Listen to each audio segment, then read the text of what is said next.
Okay, we're going to go ahead and get started. It's been kind of different over the last 24 hours. There's been so many substitutes proposed. I don't know which one's up. But we do have 4 that we're going to take up first. Those are part of the commissioner's package, and we're going to deal with those first so he can head on and do whatever commissioners do.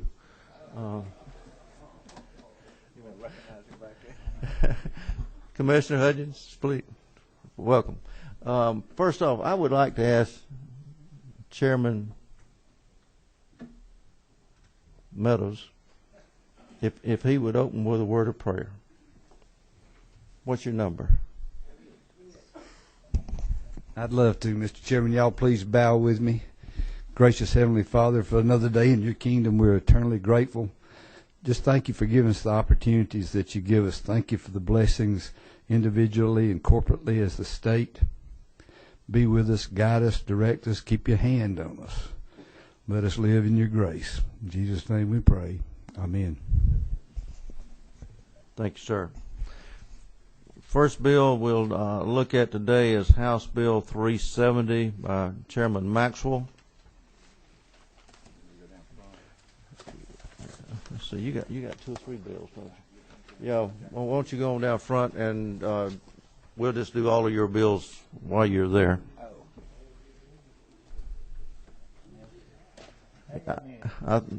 About 3.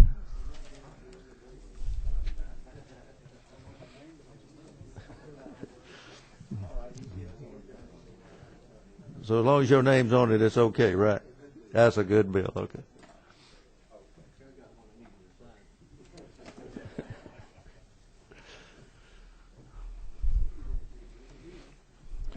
Just for a heads up, remember in full committee, there's no testimony from the audience. The only questions that would be allowed would be those between committee members and the sponsor of the bill. So I'm going to turn it over to Chairman Maxwell. Let's see, which one are you out there? I think I'm on. You're yes, on. Sir. House Bill 370, I believe is the one you call, Mr. Chairman. And this is a department bill brought on request to the Insurance Commissioner's Office. What we're doing here is looking after our risk-based capital requirements. It's a risk-based capital trend test, and what we're doing here is trying to provide a capital adequacy standard that is related to risk, raises a safety net for insurers, and provides regulatory authority for timely action. This is brought at the request of the NAIC accreditation program. If we don't maintain accreditation, then our other domestic companies are subject to financial examination by the states where they're domiciled. They could come in here and, or where our domicile companies do business in other states, they could come in here and audit our companies. This change that we're allowing here, the NAIC's model, would allow the department to look at whether the ratio is above 200%, and also looks at its combined ratio. So basically, this is a department bill trying to make sure our companies are properly have all the solvency concerns taken care of. That's basically what this bill is doing, but I'll try to answer questions. So we got Ron here from the department's office to help us with that. Okay, correct me if I'm wrong, but if they come in and audit, the other states come into Georgia and audit, then we have to pay for the audit. Am I correct? Yes, sir. We have to bear the brunt of the expense. Our companies have to pay for it. Are there any questions from anyone on the committee? Okay, hearing none. What's the pleasure? Do pass in second. All in favor say aye. All opposed, like sign. House Bill 370 passed. House Bill 413 is next. Number 20. He's got 2 more. No, he's going to do the commissioners. You can do 423. 423. 413. That's his bill. 423. Okay, I started to say I don't have 413 right here, Mr. Chairman. All right. I was thinking, what in the world am I going to do with that one? All right. Thank you for allowing me to explain 423, Mr. Chairman. This bill, I think you're getting the latest version. we had this in subcommittee yesterday, and we had a couple of editorial changes that we were allowed to make to bring into committee today at the last minute. We found another change. You should be getting a copy of LC 371210S. That's going to be the one we're working from. And Craig, have we got those coming out? That's coming down to you right now, gentlemen. As I said yesterday, you allowed us to make a couple editorial changes. We had deleted a section C, or deleted section B, moved section C up to section B, and it was referred to several places. On line 36, it was referred to section C. On line 70 and line 64, we had to make those corrections. And then when it was going through the editing process last night, they found a problem on the back page, section 4, where we had a definition of a residential roofing contractor on line 104 and 105, and we struck that out because that was not defined in the section that deals with the relating to agents, agencies, sub-agents, and adjusters, the section 332343. So that was an editorial change that was made on this latest revision that you have. So everybody got a copy of LC 371210S. What this bill does addresses the unscrupulous self-appointed roofers, pickup trucks, and ladder guys that come out after hailstorms and sort of the storm chasers that come around. They move from state to state. They try to take sometimes an unfair advantage on homeowners, elderly, and others that may have damages to the roof of their properties. Section 1 gives the authority to the Governor's Office of Consumer Protection to deal with this issue. We've got definitions on page 1, section 1. Section 2 talks about, or page 2 talks about if a homeowner or a insured enters into a contract with a roofer that comes by their house saying, hey, we want to check your roof, see if you've got damages, and say, hey, we're going to file the claim for you. We'll take care of it with your insurance company. If there is a denial from the insurance company, they have an option or a cancellation right here. Within 5 days, they can go back to the roofer they've made the contract with and say, hey, the insurance company's done denied the claim. I've given you some money to get started. As long as he hasn't done emergency repairs or made any, if he's done emergency repairs or made any corrections to the roof, they have to pay him for that. But they've got a 5-day window to cancel the contract with him to do their roof. That's basically on page 2. And that's the part that would be taken care of with the Governor's Office of Consumer Protection. Within 10 days, then the roofer's got to refund their money. The question was asked yesterday about who's going to enforce this. Most of the enforcement will probably be taken care of or through the property and casualty agents. I know I get phone calls all the time from people that I insure saying, hey, I've got a roofer come out here and did some work on my house. He's out of town now. I can't track him down. I've still got problems. My roof's leaking. It wasn't done properly. They didn't put the felt on. They didn't do this, that, or the other. If they make a contract with a homeowner, don't follow through on that contract or there's problems, we can now refer them to the Governor's Office of Consumer Protection to try to track this guy down. The second part on Section 2 gives the insurance commissioner authority over these same folks that purport to be acting as public adjusters. They come out to the homeowners and say, tell you what we're going to do. We've had a lot of claims in your areas. Look, your area, you give us the name of your insurance company, a policy number. We'll call in and file your claim.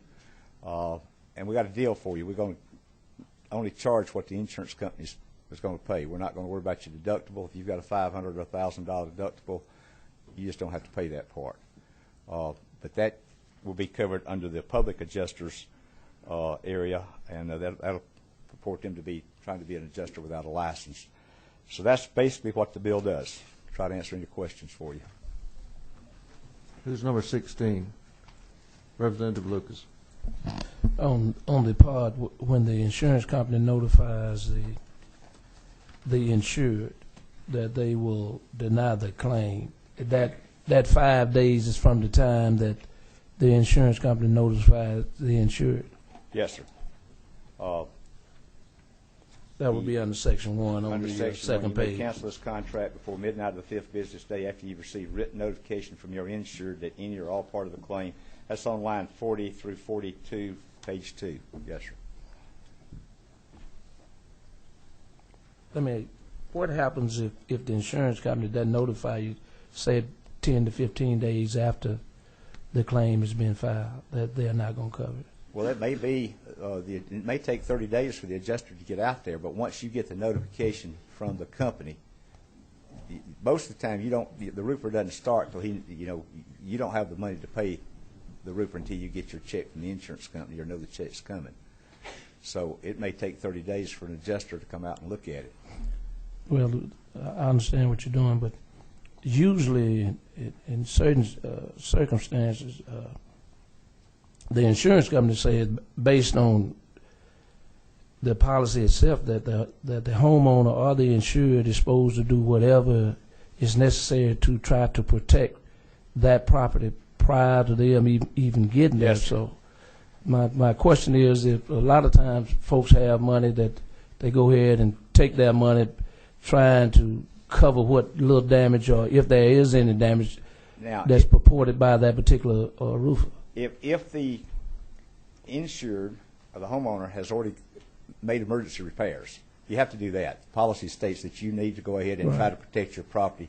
You put a tarp over the roof if there's a lot of damage. I have people that have come out and put tarps over the roof to whatever we can do to protect the person's property. In that case, I doubt very seriously that an insurance company is going to deny a claim if it's to the point where they've got to do emergency repairs. But we will pay for emergency repairs for people to protect their property from further damage. All right. Most of these are, and I got a letter here from a gentleman the other day that he sent me a letter from a roofing company. He said he's an insurance agent, and he said, I was informed that you're heading up a bill on roofing fraud. Example of what's out there. He received a letter, this was dated February the 20th. A roofing contractor sent him a letter, did a Google map of his area, said, we've been doing a lot of hailstorm roofs in your area. There's a potential that you've got roofing damage. We'd love to come out and look at your property, see if we can't help you out with your roof, get in touch with your insurance company and make arrangements to have your roof repaired. And he is a property and casualty agent. He said, I just really was ticked off that this is some of the stuff what we're trying to prevent here. Okay, number 10, who's that? That's me, Mr. Chairman. Okay. Mr. Chairman, I know I signed on to this bill with you, and I guess my question is the same thing Representative Lucas has. And I know with the hail damages we've had over the years, this has been a issue with roofers going around door to door and stuff. I guess my question is, define what a written contract is. Can it be just a invoice by the roofing company? How are we going to disguise what a written contract is? How is the insured going to know what they need, I guess? Well, most of the time when they give an estimate, the roofer's going to come out and give an estimate on what they've got to have. He said, you got to have so many squares of shingles we're going to tear off, charge you so much for tear off, so much for tearing off the felt, replacing the felt, replacing the shingles, and then if you want ridge vents or take off the what do you call the single air vents up there, and a lot of people are putting ridge vents across the top now. They charge extra for that. That's not covered under the claim. But I mean, I had 2 roofs repaired last year, and I had the adjuster come out and give me the estimates on what it was going to be, and then the roofer come out and gave me his contract on what he would do it for. Okay. So what you're saying in this bill, and I guess legal counsel can define this, but a written estimate with the proper language at the bottom is a written contract and not just an estimate. In your opinion, is that what you're saying? Yeah, if he gives you an estimate for the work that he's going to do. Now, he gets in there and you have some decking that has to be repaired. He may have to charge you extra for that, $30, $40 Okay. to replace some decking. But most of the time, everything I've seen is the roofer's estimate to repair. Is what you P&C guys see? Well, a written contract and an appraisal, an estimate, to me, are 2 different things. But Well, the appraisal's from the insurance company. Well, it can be from the roofing contractor too, is what I'm getting to. Well, if that's what he says he's going to do the work for, to me, that'd be the contract. Is that right, Lynn?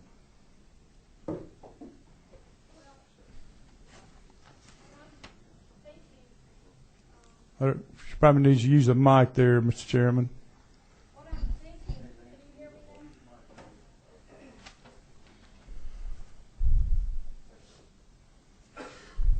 now? I think what we're talking about is, you know, when someone gives you an estimate, they'll come by and give you a free estimate and tell you what they're going to do the work for. But when they get ready to make sure that you are bound to a contract where you're entering into an agreement that they're going to do the work for X and you're going to pay for that work. And this is talking about a written contract, because I don't know that many organizations that are contractors that do work at your house are going to have a verbal agreement. So it's when you actually have signed an agreement and say that you're going to let them do the work and you're agreeing to pay X amount of dollars. Mm-hmm. So there is a distinction between an estimate and the actual contract where you are agreeing that they're going to do the work. And that's what this is talking about, is once you have entered into that written contract as opposed to just an estimate. Does that... But you can take the estimate itself, and it says down there, this is my estimated cost of doing your work, and down there on the bottom line it says, if you agree to this estimate, sign here, and then it becomes a contract. Yeah, that becomes a contract at that point.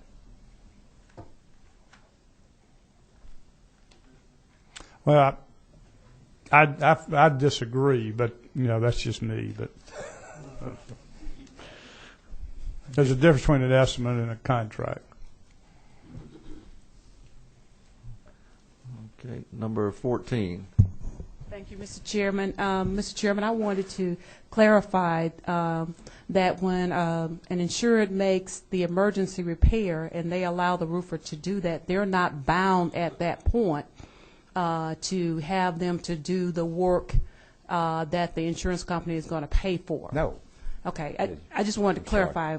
From what you said, I wasn't clear on that. Okay, I'm sorry. All they have to do is, I mean, somebody's got to pay for the emergency work that's done. Right. Yeah, but no, they don't have to have that person that did the emergency repairs to come back and do the roof or anything. And one further clarification, if the insurance company says that we're only going to pay for a portion of the roof and the roofing company has given them an estimate for the full roof, they can at that time get out of that contract, right? Mm-hmm. Thank you. If it's denied, a portion of the claim is denied, the claim is denied, or a portion of the claim is denied, and the work hasn't been done, of course, if they've gone ahead and allow the person to do the work, then they're in trouble there.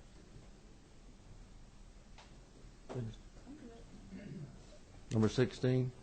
Yeah, I want to make sure, because there are a lot of folks who can do roofing and work for roofing companies that are retired, and usually they go like Office Depot and get an invoice and do the estimate on that invoice, and then at the bottom, if you agree to this price, to get them to sign it. I just want to make sure that people don't get caught in a situation where they sign, because most homeowners don't know anything about roofing, period. Right.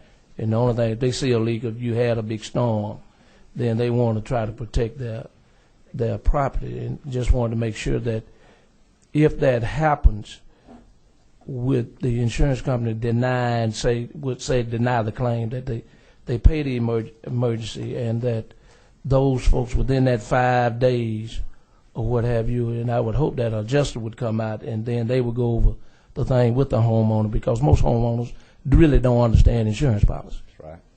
So just want to make sure. I mean, we need to cover it. I mean, my sheriff came to Atlanta and got some roofers for doing the work. They took the folks' money and didn't do the work and disappeared.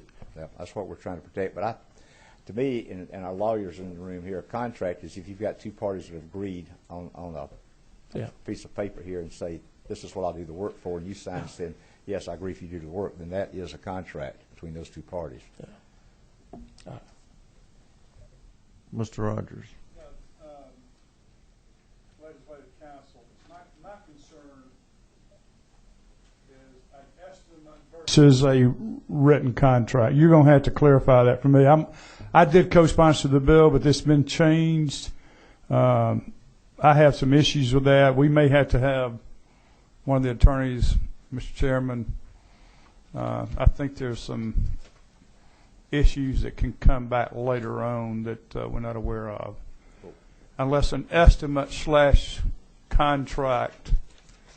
Well, it doesn't mention estimate in here, does it? It does not. I don't see it. A person who has entered into a written contract. So you've got to Yeah. have a written contract. You can't base it on the estimate that's given. You've got to have a contract there. But I thought you said a while ago an Well- estimate.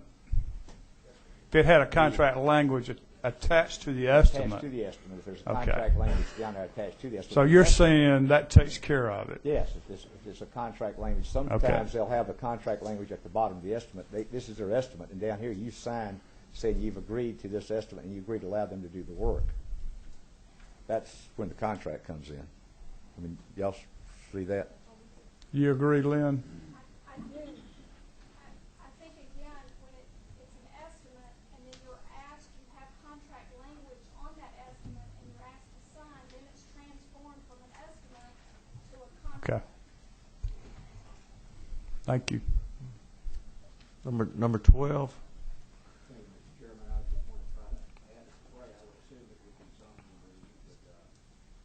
You would encapsulate the offer, the intent of the parties, the meeting of the minds, the offer, the acceptance, the agreement, and the consideration, then it morphs into a contract. I think you could do it if you had the proper language at the bottom of the estimate And itself. a lot of them have that. Yes. Most of them I've seen. Thank you. Have to add Matt. Any other questions from the committee? Okay. Do I hear a motion? Okay, very good. Do I hear a second? I got a motion and a second. All in favor say aye. Aye. All opposed, like sign. Very good. House Bill 423 passes. All right. 371 while I'm down here. Yes, sir. That'd be all right. This one is a little different bill. Basically, this states that the 371 LC 211115. Basically, what we're saying that relating to the insurable interest in personal insurance, that no state or political subdivision of the state shall go out and purchase life insurance on active or retired public officers or employees. Neither state nor any political subdivision shall have the authority to spend or obligate funds unless all the benefits are paid to the officers or employees of the state or to a beneficiary designated by that state. What the bill does. You can't buy life insurance on retirees or employees unless the money goes to the beneficiary or their designated beneficiary. All the money has to go to the All of it, beneficiary. yes, All sir. of it. Okay. Second. All in favor say aye. All opposed, like sign. Thank you, Carries. Mr. Chairman. Thank you. Members of the committee. Okay, I think the next bill is a commissioner bill also, right? 413, Chairman Golick. Thank you, Mr. Chairman. House Bill 413, let me ask Ron Jackson of the Insurance Department to come forward if he would. This comes to us at the request of the Department of Insurance. This has to do with the regulation of surplus lines insurance, premium taxes related to surplus lines. And the crux of the bill really is in Section 8, beginning on page 7. And it has to do with the Non-Admitted and Reinsurance Reform Act of 2010, which is part of the federal Dodd-Frank alleged reform of late last year in Congress. And what NRRA required was it required premium tax payment for non-admitted insurance, and but it also it provided that only an insured's home state may require premium tax payment for non-admitted insurance, but authorized states to enter into a compact, this is on line 239, or otherwise establish procedures to allocate among the states the non-admitted insurance premium taxes. So we're in a situation now where states are individually considering different, varying multi-state pacts as to how to allocate for the collection of premium taxes of these surplus lines entities. And basically you have two competing models out there, for lack of a better description. One is called Slim Pack Light, which is referenced in line 255. That is a creature of the organization called the National Conference of Insurance Legislators, which I think some of us have been active in either in the past and currently. And the other model is the otherwise known as NIMA, N-I-M-A, on line 257, and that's a creature model of the National Association of Insurance Commissioners, NAIC, which is that quasi-governmental body that nationally provides guidance for the various insurance departments, and it also is the accrediting. Is that a word? Accrediting body for our various departments. We have to go through that accreditation process on every X number of years in order to be in compliance. So right now what's happening is that states are entertaining bills right now across the country as to which kind of multi-state compact they want to be in. Could it be Slim Pack Light? Could it be NEMA? Could it be nothing at all? And there's nothing in the NRRA that requires a state, and this is important, that requires a state to choose a particular multi-state agreement, whether it's the NCOIL model or the NAIC model. States could choose to do nothing. The problem with this from a timing perspective is that Dodd-Frank and NRRA, as incorporated into Dodd-Frank, imposed a deadline. If the states were going to do something, it imposed a deadline of July 20-something of this year. And so that, of course, puts citizen legislatures like ours on the spot from a timing perspective, given the fact they're only here through April, and hopefully sooner than that. But what this bill does is the following, and this is really the crux of the bill. Having given that background, the question is, are we in a position right now to do, as a legislature, to do an analysis to find out, well, what's our best financial position as it relates to the collection of these taxes from surplus lines as a result of the Dodd-Frank legislation? What this bill proposes to do is to task the governor and, with the advice and consultation of the Commissioner of Insurance, to enter into an agreement or one of these compacts with other groups of states, which is going to be toward the ultimate benefit of our state from a premium tax standpoint. Basically what it does is it allows them to go ahead and to work with each other to make a decision in a timely manner as to what to do or not, or frankly not into an agreement. And really that begs the question of who's in the best position to do that. Well, from my perspective, and as from the administration and from the Commissioner of Insurance, their proposal is, look, we deal with this on an everyday basis. We have the professional staffs to determine which of these multi-state compacts is best for us, or to not enter an agreement at all, give us the opportunity to determine that in a timely manner. I know that OPB and the regulatory services folks over the department, I'm sure, have been talking. They'll be continuing to talk and meet on this particular issue.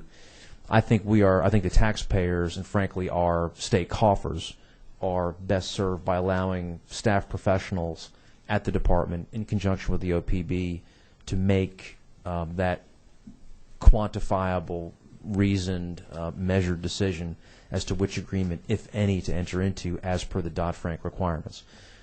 With that exhaustive explanation, Mr. Chairman, with your indulgence, I'm going to ask Ron Jackson of the department to speak to it from the department's perspective, and then with your permission to answer questions. Thank you.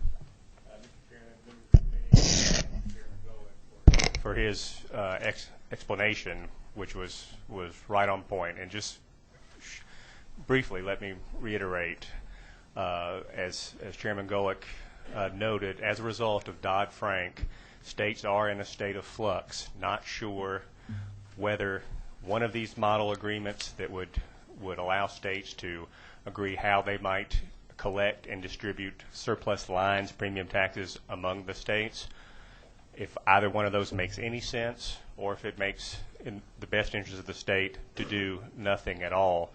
All House Bill 413 does is give us the opportunity to gather more information during the interim, and if the Commissioner of Insurance began to obtain some clarity and thought a decision one way or the other made sense, we would then go to the governor. The bill requires us to go to the governor. The Commissioner of Insurance could not enter into that agreement of his own volition. The governor would enter into that agreement. So quite simply, this is just to give us that flexibility and ability to consult with the governor if we determine over the next several months that some decisions need to be made. But as Chairman Golick recognized, we may well find that it makes sense to wait and do nothing. And as I also mentioned in subcommittee yesterday, various parties have raised concerns with specific provisions of either the NCOIL model or the NEIC model. And we're going to continue to talk to those interested parties and are willing to consider, as the bill moves forward, whether additional criteria, for instance, impact on surplus lines brokers, ought to be reflected in the language of the bill as additional issues that we should consider when we bring information to the governor on this issue if we determine we ought to. So we'd appreciate your consideration. And I'm happy to answer any questions, of course. 14. Okay, I got 14. Oh, thank you, Mr. Chairman. To the author of the bill and to the insurance department, I appreciate the bill, but my only question is, how will it be communicated back to this General Assembly if we give you this authority and you make a decision in the interim? How will it be communicated back to us, the decision that you've made? Sure, and that's certainly something we'd be welcome. We'd be happy to look at that issue, Representative, and if we need to memorialize a process by which ourselves and the governor would either report back to the General Assembly or come back with additional codifying legislation in the next session, that's certainly something we'd be happy to work with you on. Mr. Chairman, and to the lady's question, it's an excellent question. I think we could very easily incorporate language, whether here or on the other side, about in the event that that an election is made, that election be communicated within that decision be communicated within X number of days to the respective committees of jurisdiction in both the House and the other body. Sure. That might be the best way to go, just off the top of my head.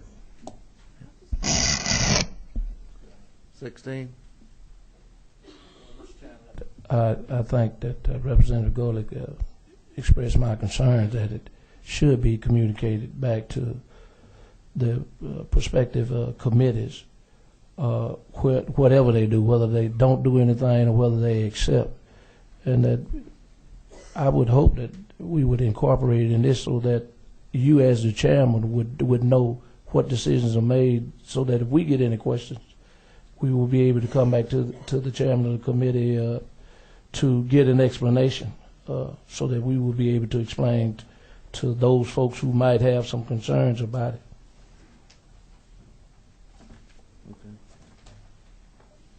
Okay. 29. Thank you, Mr. Chairman. Just a curious question on the bottom of page 2 and the top of page 3, dealing with a qualified risk manager.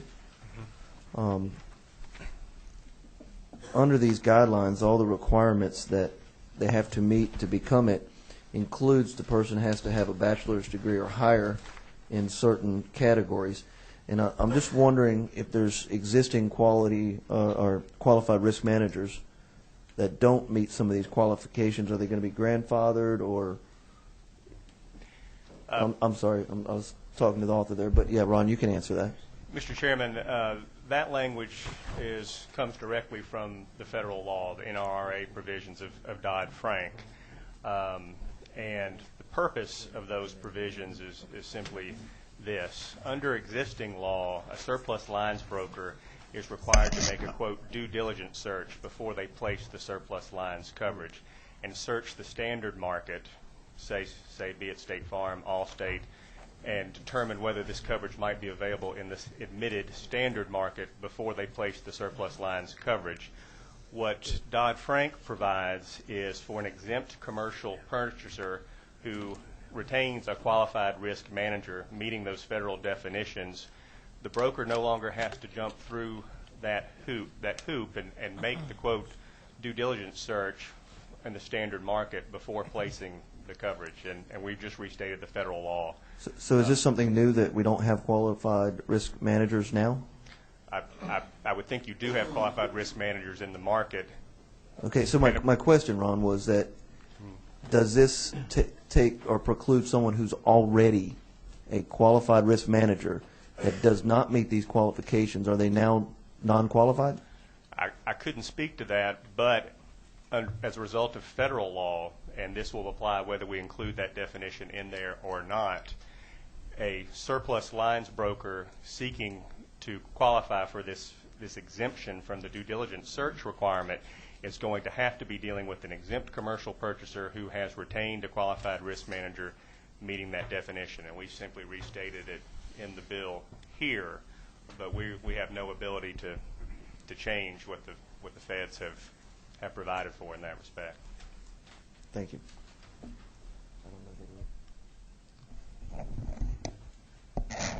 Okay, Representative Golick. Mr. Chairman, I think at the appropriate time, I'm going to offer an amendment consistent with the concerns raised by Representative Hughley and Representative Lucas. Now's the appropriate time. What I'll do is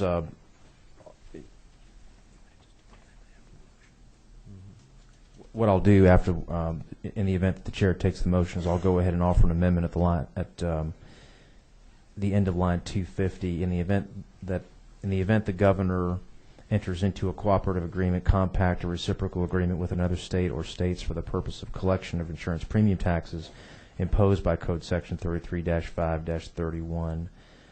Notice of such action shall be communicated to the chairpersons of the House and Senate insurance committees. I'll leave it to council to go ahead and wordsmith. I think on the Senate it's called something else, of such action.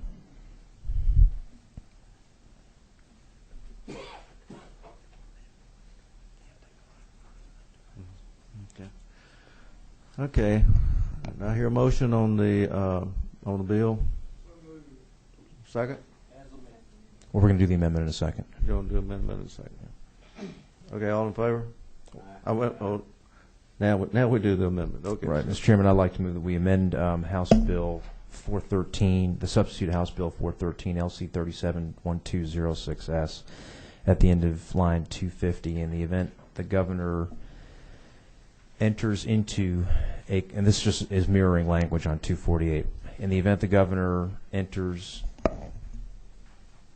into a cooperative agreement, compact, or reciprocal agreement with another state or states for the purpose of the collection of insurance premium taxes imposed by Code Section 33-5-31, notice of such action shall be communicated to the chairman of the House Insurance Committee and the chairman of the Senate Insurance and Labor Committee. You got a motion on the amendment. I hear a second. All in favor? Aye. Okay. We'll vote on 413 as amended. All in favor say aye. Aye. All opposed, like sign. Motion carried. Thank you, Mr. Chairman and members of the committee. Okay. House Bill 298.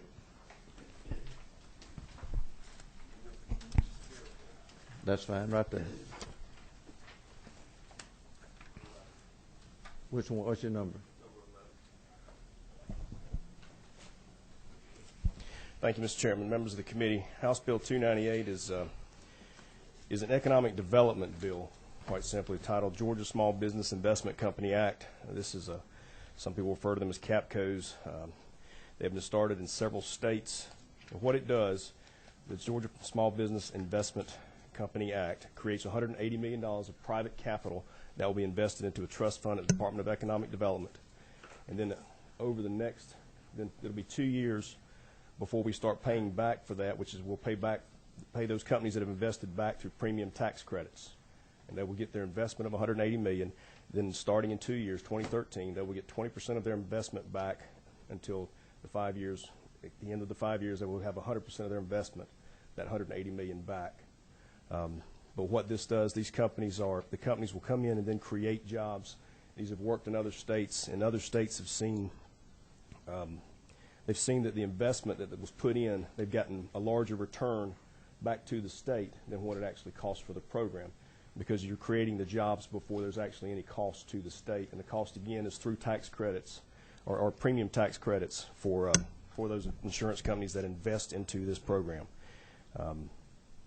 I'll try to go through some of the highlights real quick on my talking points, and then I'll try to answer any questions specific to the bill. The concept, I'll go through all this. It creates $100 million of investment in small businesses for Georgia. They have to be Georgia-based companies. Funds come from insurers who are granted premium tax credits that, again, do not start until 2 years out. Investments, those starts immediately from those private carriers. The capital will be invested at a rate of about $30 million annually starting in year one. Money is invested by an experienced private sector professionals working with the Department of Economic Development who have track records of bringing in jobs into states. The small businesses, in turn, hire employees, purchase equipment, and expand facilities, which you cause our local and state taxes to increase. In exchange for the use of their money in Georgia, the participating insurers will redeem a tax credit, a premium tax credit, but not until the third year, as I pointed out earlier, and the credits are then redeemed over 5 years at 20% each. This has worked in Alabama, Texas, Wisconsin, Missouri, and other states. I think Texas said that they were going to see $625 million more than they had actually invested once the program ends. And it's at the end of the $180 million at the end of the 8 years. If we want to renew it and start it again, we can. Or if we don't think it worked, we don't have to. It's up to us. But basically, that's what we're trying to do, and we're running it through the Department of Economic Development, who is tasked now with trying to bring jobs into Georgia, and we think this is just another tool that will help them to do that. And as our economy is beginning to improve, I think this is the time for us to try to do something like this to bring more jobs back into Georgia. I will yield for questions. Okay, thank you, sir. 16. Mr. Chairman, does this mean that the Department of Economic Development, will they do the investing? Will they decide what businesses? They will work with the private sector. The trust fund will be at the Department of Economic Development. And remember, these are all private dollars that are coming in here. From the investors. They're allowing us to use their money to bring jobs into Georgia. And in return, 3 years later, we will start reimbursing them, basically, with a premium tax credit. 20% per year for 5 years. So we're using their money, Department of Economic Development, working with private sector the question, professionals who can bring in jobs. If they invest money, they get the premium tax credit based on what they've put in? What they've invested, yes, sir. You cannot exceed your investment into the trust fund. So basically, if I loan you $20 million, I'm going to get a tax credit of $20 million. Over 5 years, and it will not start until the third year. Over 5 years. And then you will get that back over a 5-year period. Yeah, I just wanted to make sure, because if you look down on line 54, I see direct gambling activities.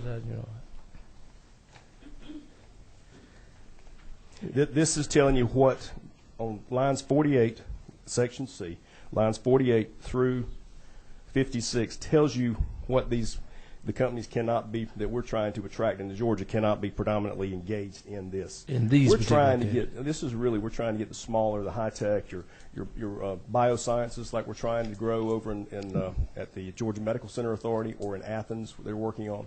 Instead of having them grow and start and then move out of state, this is a way to help them through investment to stay in state.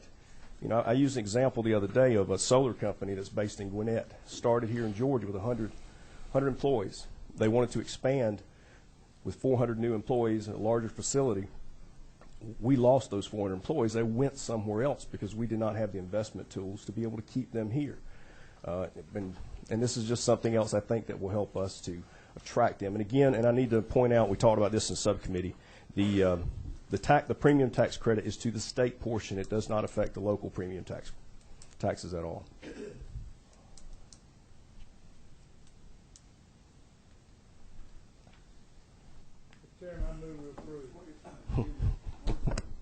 Yeah, thank you, Mr. Chairman. Just one quick question, Ben. One of the excluded items here is oil and gas exploration. What Can you explain why that would be on the list of exclude? We're trying. It's just not the market I think we're trying to grow in Georgia. Yeah. I don't know that Georgia's really a great place for oil and gas exploration. We have such a small coastline, and most people wouldn't want the oil rigs in their backyard anyway. So I think it's just we're trying to focus this more, and I would like, I think we want to do the small, high growth, high income type jobs is what we're after. And I think it's more on the bio side is what we'd like to see, and your high tech things. Thanks, sir. Yes, sir. Mr. Rogers, I recognize you for your motion. Okay, all in favor say aye. All opposed, like sign. Substitute House Bill 298 does pass. Thank you, Mr. Chairman, members of the committee. Okay, House Bill 341. Chairman Rogers. Thank you, Mr. Chairman. 341 is a bill that allows a Georgia domestic life reinsurer to create a Georgia domestic limited purpose subsidy called an LPS. Been no opposition to the bill. Everybody that I have talked with is in favor of the bill. I can go through an expanded version of it if you prefer.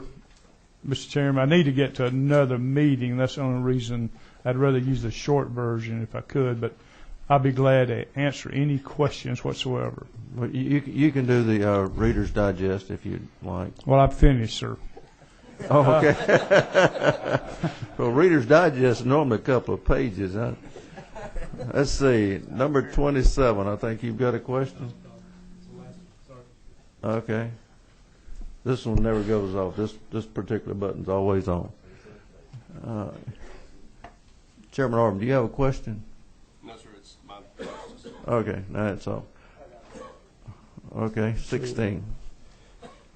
Is this that they would reinsure other insurance companies, basically like we know, like Lloyd's of London?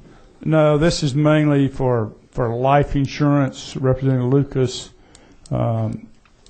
We're trying to do this for a company that's been domiciled in Georgia for 50 years. That employs over 220 employees in the state, and it's a way to keep them competitive in the market. It has nothing to do with property casualty, Lloyd's, or anything offshore.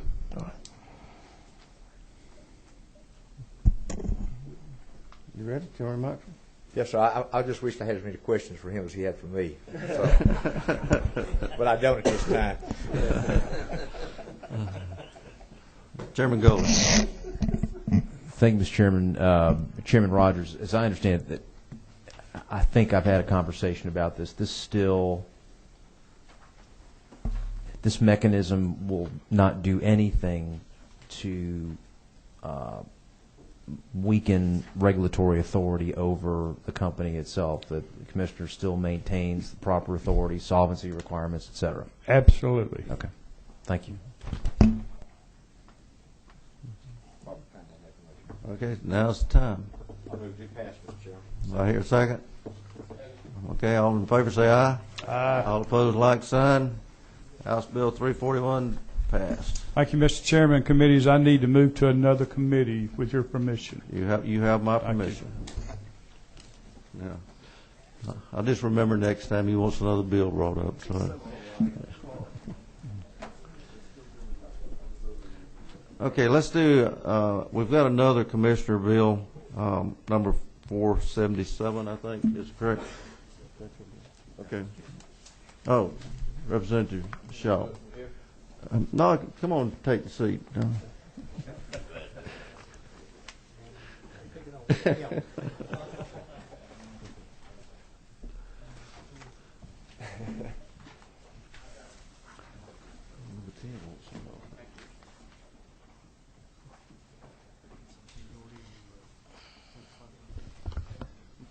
Thank you, Mr. Chairman. This is another commissioner's bill, as you mentioned. House Bill 477 is a simple bill, basically a push by the commissioner for something I think we're all in favor of, and that's simplicity and less government and saving money to the taxpayers of Georgia. This bill is a transition bill from an annual agency license, and that basically is any type of license that the insurance commissioner's office is over. That's your adjusters and your surplus lines and all of your insurance license. So it would be transitioning, and instead of having to renew on an annual basis, you would renew on a biennial basis. So the bill basically just has a lot of changes to the existing code. Under Section 1, you'll just see all the fees have been doubled if you go through it. And that's just simply all it's doing is doubling the fees since it would be for 2 years instead of 1. There would be a transition period of 2 years, so during 2012 and 2013 this transition would take place.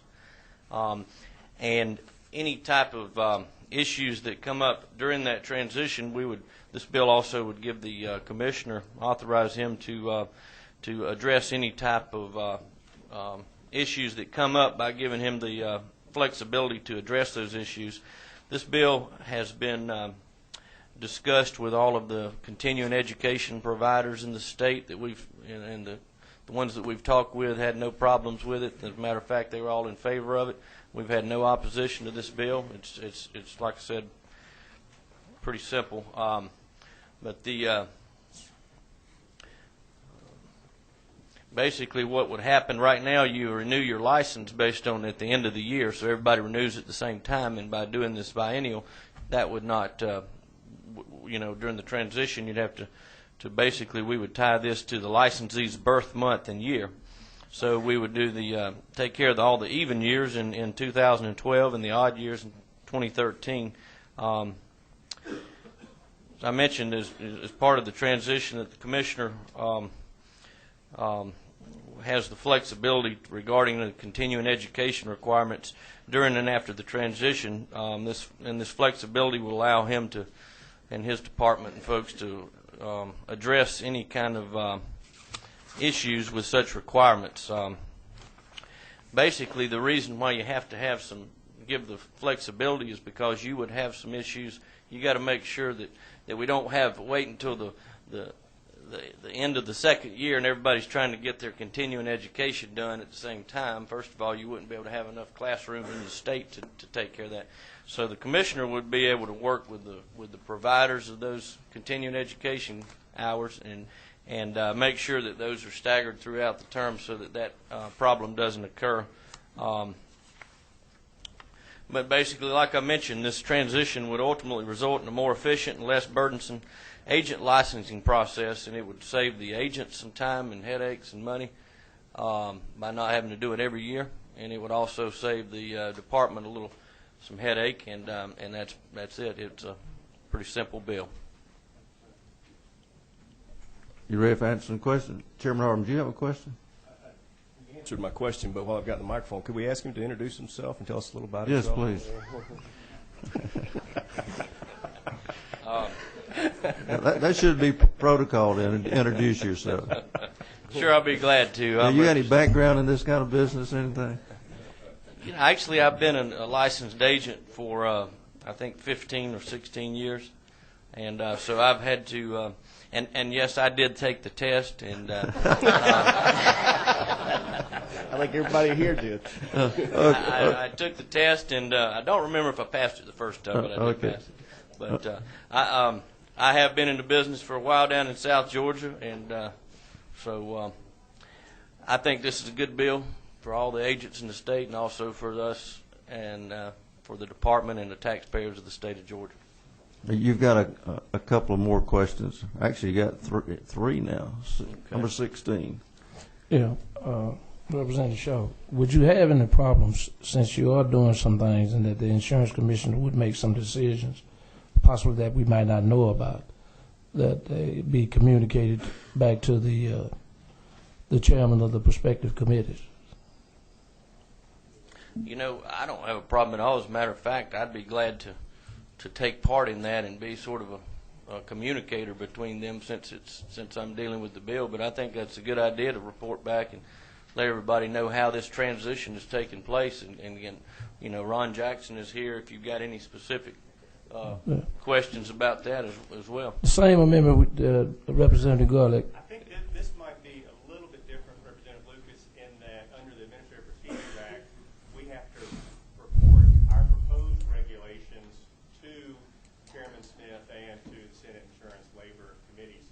see the rules that we are proposing. Okay. And the General Assembly, if they do not like our rules, this committee can object. All right.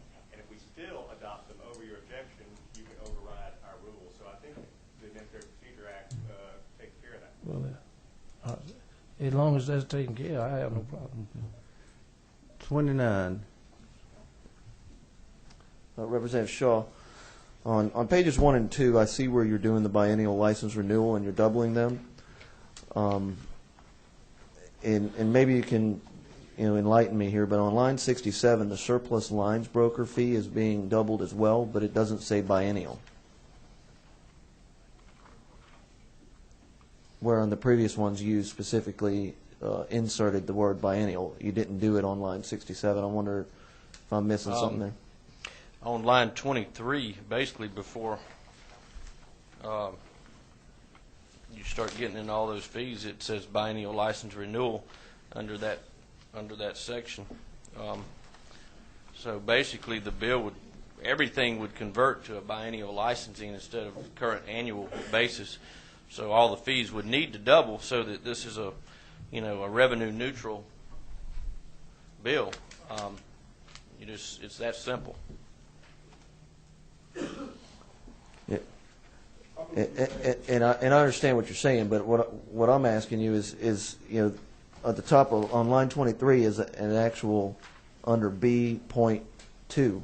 That's a subparagraph, and line 67 is a different subparagraph. And I'm just maybe we need to put the same language you put on line 23 on line 67. That's all I'm suggesting. Can I break in just a second? Our counselor has a comment. The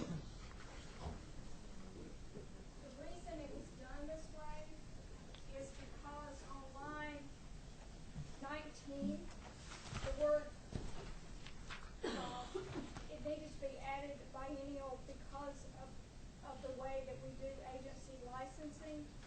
Surplus lines did not have, in other words, the license renewal language wasn't there. It is implicit, so we just struck it and doubled it because it's all about biennial.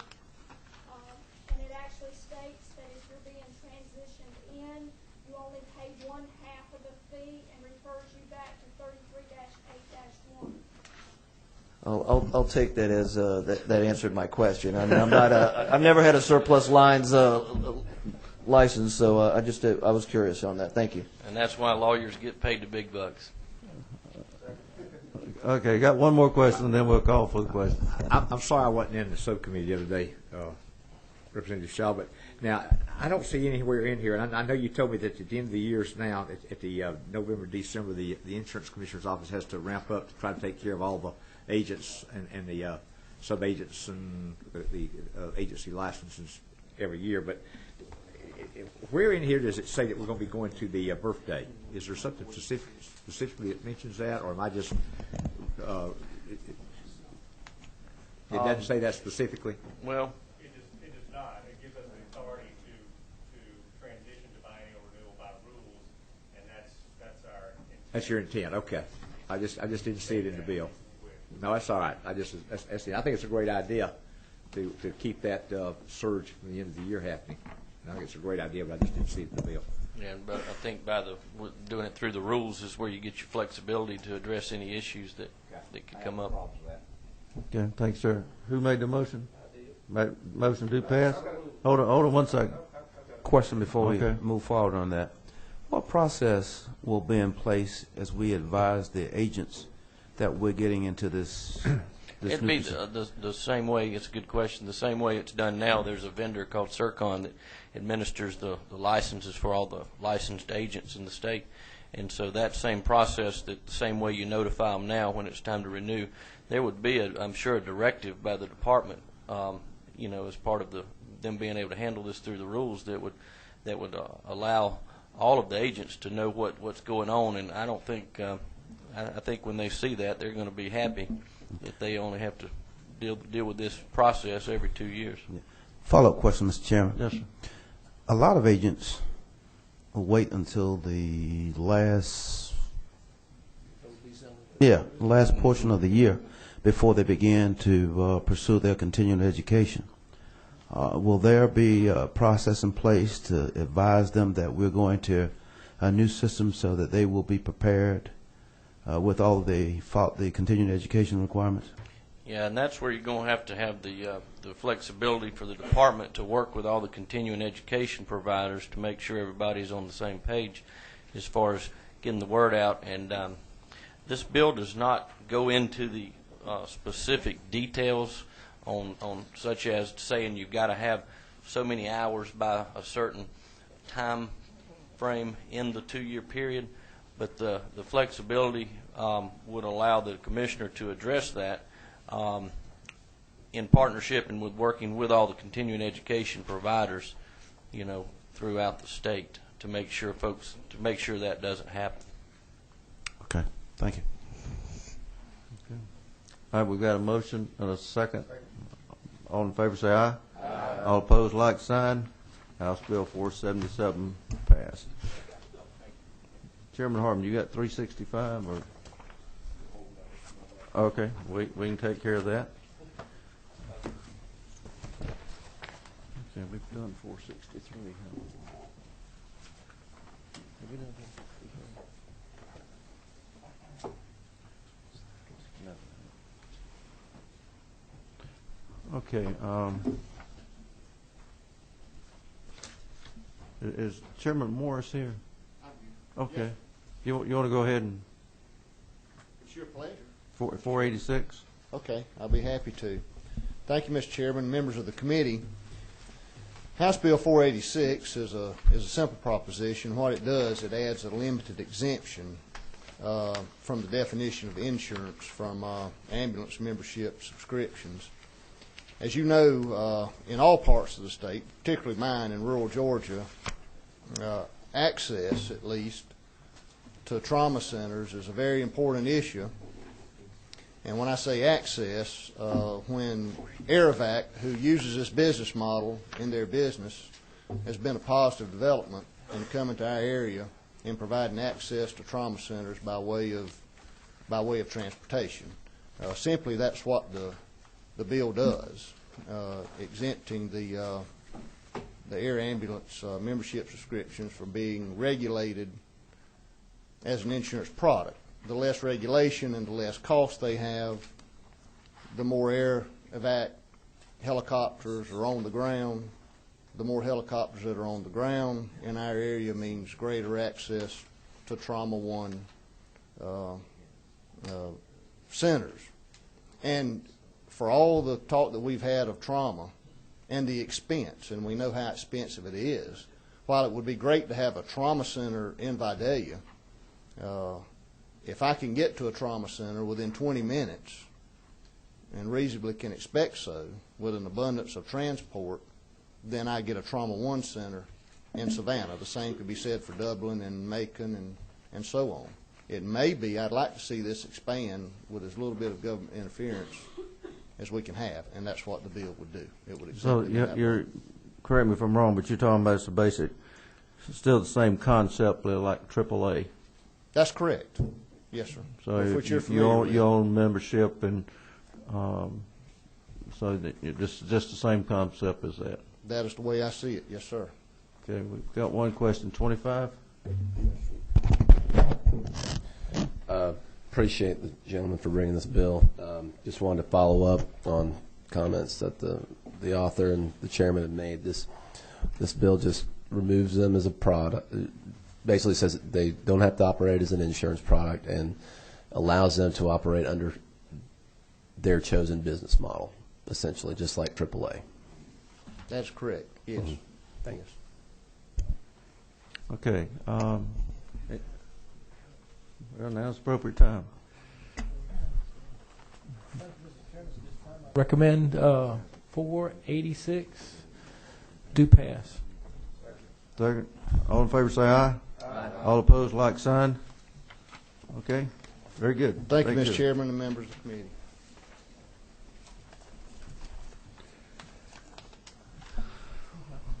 We got 2 bills left.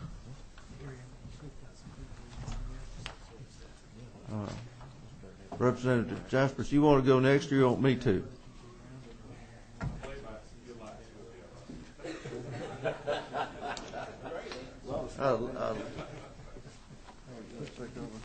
And I'll go down front. What bill we got?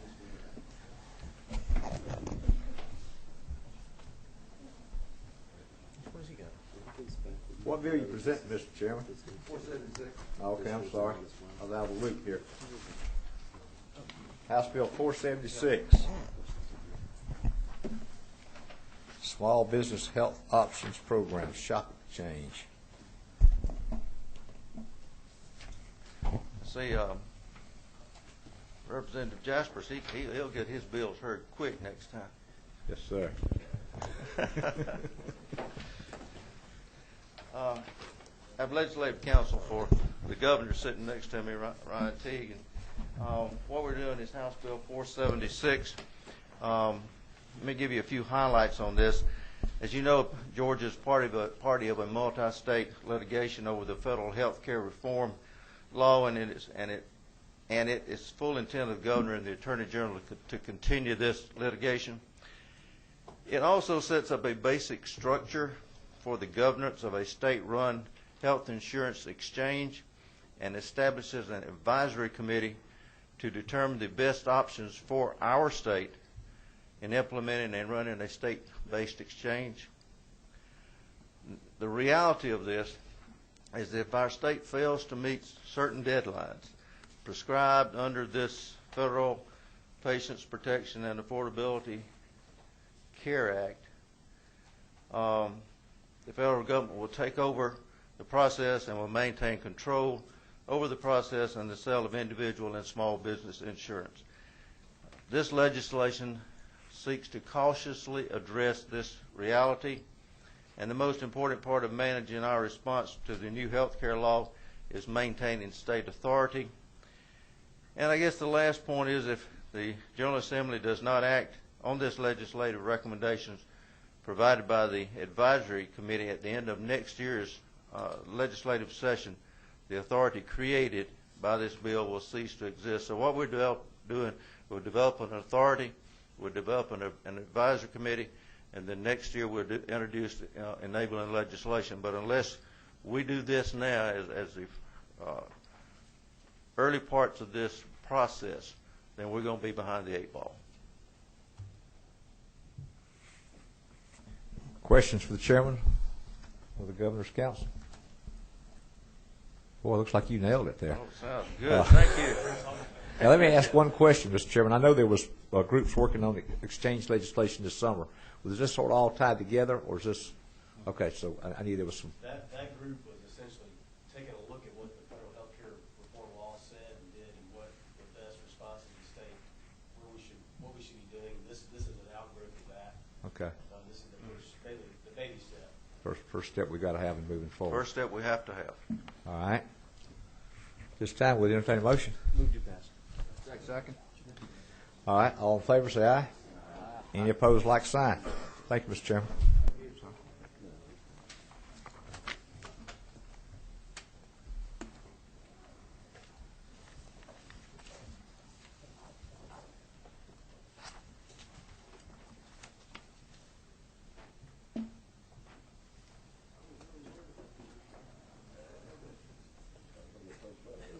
I was worried about that too.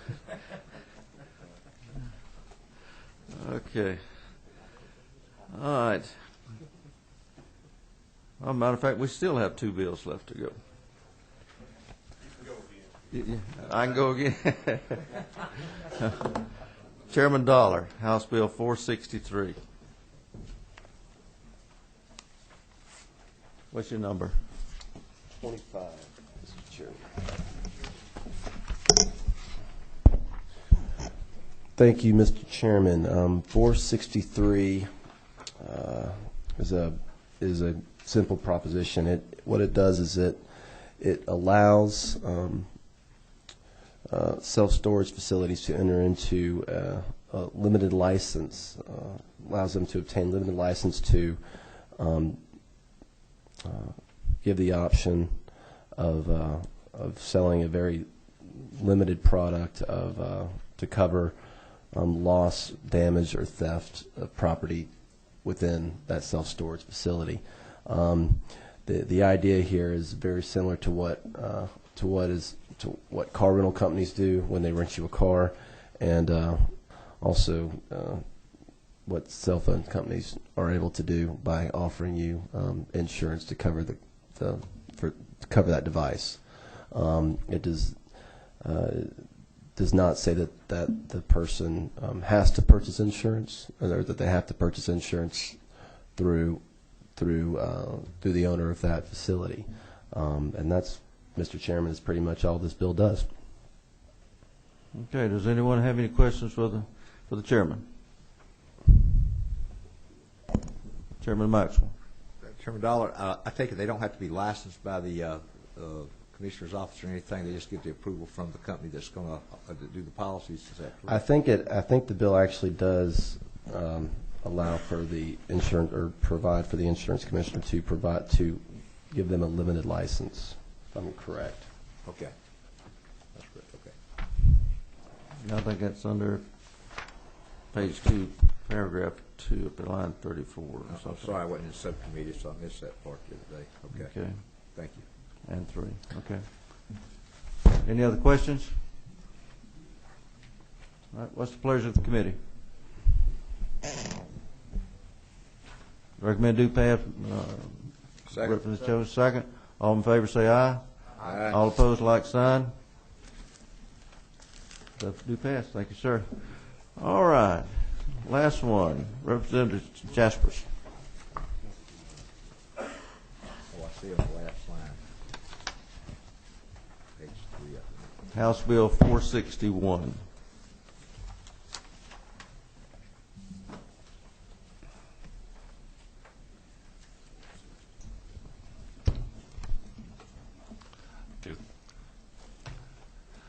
Thank you, Chairman Smith and members of the Insurance Committee for taking time to learn about House Bill 461.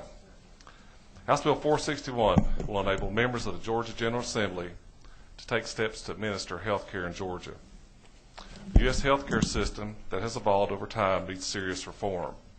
The Federal Health Care Act gives us an incentive to find a new way to deliver health care. No line in our U.S. Constitution gives the federal government control of how states should operate its health care system.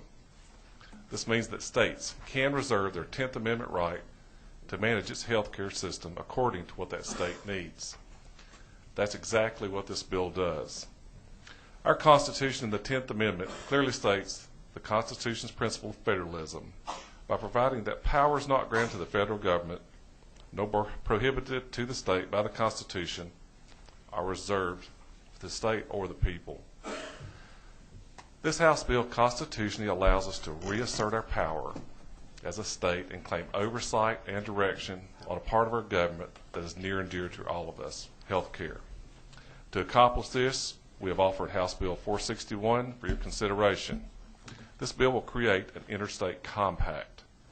A compact is a simple agreement among states. Article 1, Section 10, Clause 3 of our Constitution provides the opportunity to create compacts with other states that are consented to by Congress. There are over 200 interstate compacts in effect today. The interstate compacts are a powerful, durable, and adaptive tool for ensuring cooperation, that the cooperative occurred amongst states. Some compacts, like the Washington Metropolitan Area Transit Authority and the Port of New York Authority compacts, address regional issues such as interstate transportation. Other compacts, like the Interstate Commission on Adult Offenders Supervision, take on national areas such as the supervision of adult prisoners. Importantly here, compacts that infringe on federal supremacy, as this one does, require the consent of Congress. Hence, in the case of the Health Care Act, if Congress consents to the Health Care Compact, the compact itself will become federal law within the member states, thus supplanting all prior inconsistent state and federal laws. Here are a few details about House Bill 461. This bill will allow each member state to enact state laws that supersede federal law regarding health care within its state. This is the core principle of 461. Once Congress does consent to the compact and a member state invokes its authority under the compact, its citizens will no longer be subject to federal health care laws and regulations. Secondly, House Bill 461 gives member states the right, based on a formula tied to existing federal spending on health care in different states, to continue receiving federal funds in an amount equal to the level of total federal dollars they currently receive. The intent to provide states with federal health care dollars they had received the previous year, but empowers them to spend the funds on health care the way the states, we believe it should be most efficiently spent. Third, House Bill 461 creates an interstate health care advisory commission consisting of members appointed by each member state. The commission's authorities and responsibilities are set forth in the Act, and it must collect information and data to help member states in the regulation of health care.